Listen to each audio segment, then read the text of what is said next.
अरे मेरी गाड़ी के पास किसका पेट है ये? बड़ा ही क्यूट है, इसके ओनर भी नहीं है यहाँ पे, शायद से खो गया है।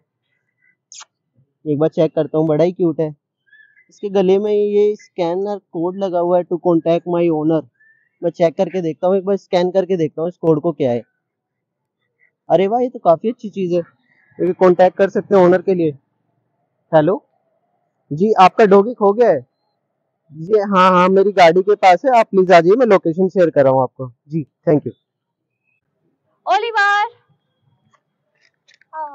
Thank you so much. ये आपका डॉगी है? हाँ भैया, मेरे परिवार वाले बहुत परेशान हो रहे थे, इससे बड़ा प्यार बट करते आपने हैं। इसको बहुत ही अच्छा लॉकेट ये लगाया हुआ है जिसपे क्यूआर कोड हाँ। लगा हुआ है, मैं इसको कैसे बाय कर सकता हूँ? आप ओपन हेल्प 24 आवर्स की जो ऑफिशियल वेबसाइट है www.os24hours.com पर जाकर विजिट कीजिए, वहाँ से डायरेक्टली मिल जाएगा आपको। ये काफी अच्छी चीज है, मैं आज इसको ऑर्डर करके मंगाता हूँ। हाँ भैया, जाइए लेकर आइए, मतलब मैं तो परेशान हो रही। चलो ओलिव, चलते हैं घर।